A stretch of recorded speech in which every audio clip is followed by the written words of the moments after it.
వివాదంలో Bigg Boss fame Mehboob Shaikh resort లో Mehboob birthday పార్టీలో పలువురు సెలబ్రిటీలు మెరుపుదాడి చేసిన ఎక్సైజ్ పోలీసులు లీటర్ల కొద్దీ మద్యం seize. Bigg Boss fame Mehboob వివాదంలో చిక్కుకున్నారు. తన బర్త్డే పార్టీపై ఎక్సైజ్ పోలీసులు మెరుపుదాడులు చేశారు. ఎలాంటి అనుమతులు లేకుండా సిటీ అవుట్కట్స్ లో ఈ పార్టీ నిర్వహించడం వివాదాస్పదంగా మారింది.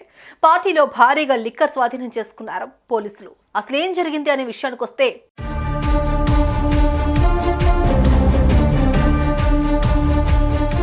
జూలై 29న Bigg Boss fame Mehboob Shaik birthday. ఇతనికి చాలా ఫాలోయింగ్ ఉంది. అటు బుల్లితెర సెలబ్రిటీలు, సోషల్ మీడియా ఇన్ఫ్లుయెన్సర్లు ఫ్రెండ్స్ గా ఉన్నారు. దీంతో తన బర్త్డే పార్టీ గ్రాండ్ గా రన్ చేయాలనుకున్నాడు. ఈ క్రమంలో మేడ్చల్ జిల్లా గట్కేసర్ మండలం అంకుసాపూర్లోని కాంటినెంట్ రిసార్ట్ లో పెద్ద పార్టీ ఏర్పాటు చేశాడు. ఈ పార్టీకి బుల్లితెర సెలబ్రిటీలు, బిగ్ బాస్ ఫేమ్ ఆర్టిస్టులు కూడా వచ్చారు.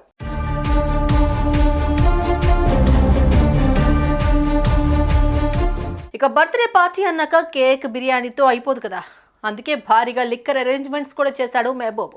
ఈ విషయం కాస్త ఎక్సైజ్ పోలీసులకు తెలియడంతో ఎలాంటి అనుమతులు లేకుండా లిక్కర్ పార్టీ ఎలా నిర్వహిస్తారంటూ మెరుపుదాడులు చేశారు. అప్పటికే పలువురు సెలబ్రిటీలు వెళ్లిపోగా మరికొద్ది మంది ఉన్నారు. వారంతా రిసార్ట్లో ఎంజాయ్ చేస్తున్న సమయంలో పోలీసులు రావడంతో షాక్ అయ్యారు.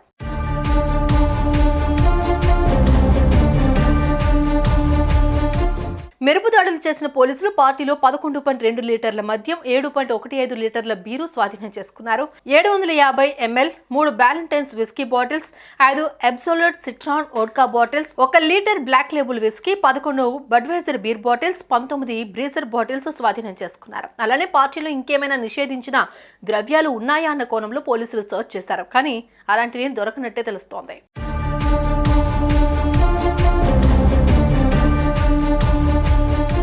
కాగా అనుమతి లేకుండా పార్టీ నిర్వహించడంపై party organiser Subhan Ali, resort manager Sudheer Kumar పై కేసు నమోదు చేశారు. పార్టీ మెహబూబ్ కావడంతో అతనిపై కూడా కేసు నమోదు చేసినట్లు తెలుస్తోంది.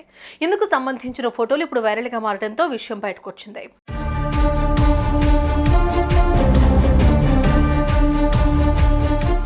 ఇప్పటికే తెలంగాణలో రేవ్ పార్టీలపై యాక్షన్ తీసుకుంటున్నారు పోలీసులు. మాదక ద్రవ్యాలు వాడుతున్నా, అనుమతులు లేకుండా లిక్కర్ పార్టీలు ఏర్పాటు చేసినా ఉపేక్షించడం లేదు. ఎంత పెద్దవారు ఇన్వాల్వ్మెంట్ ఉన్నా కానీ ఊరుకునే పరిస్థితి లేదని చెబుతున్నారు.